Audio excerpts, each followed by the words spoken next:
यारी यारी लागल बकाई का कहता जौन देखनी हो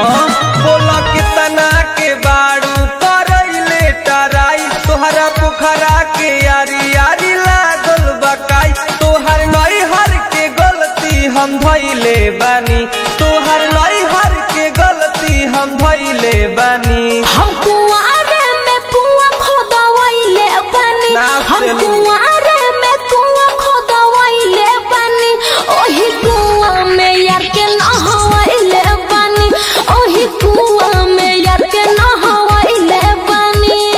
बुझला होरे कुआं में कुआं में नहवाइले बानी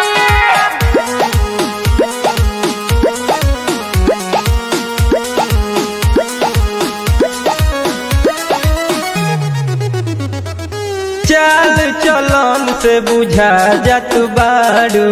हौ छिहत्तरी चिन्हा जात बाड़ू का कह देला जौन क के आइल बाड़ू हमनो तनी हमरा पदाद लागल बा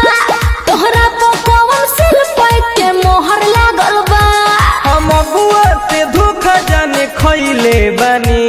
हम अगुआ से धोखा जाने खइले बानी हम कुआरे में कुआं खोदवाइले बानी हम कुआरे में कुआं खोदवाइले बानी ओही कुआं में यार के नहवाइले बानी ओही कुआं में यार के नहवाइले बानी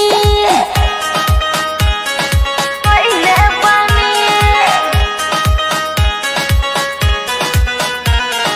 कुआं में कुआं में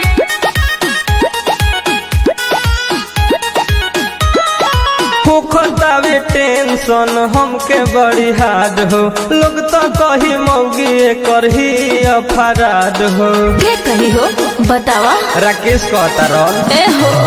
एलसी फरोगी में आज से बन के रहब सती तोहरे के पूजी है बना के नेहापति पिछला जन्म में पाप लगे कइले बानी पिछला जन्म में पाप लगे कइले बानी हम कुआरे में कुआं खोदवाइले बानी हम कुआरे में कुआं खोदवाइले बानी ओही कुआं में यार के नहवाइले बानी ओही कुआं में यार के नहवाइले बानी बोला कितना के बाड़ू करैले टराई तोहरा पोखरा के यारी यारी लागल बकाई तोहर नई हर के गलती हम धइले बानी तोहर नई हर के गलती हम धइले बानी हम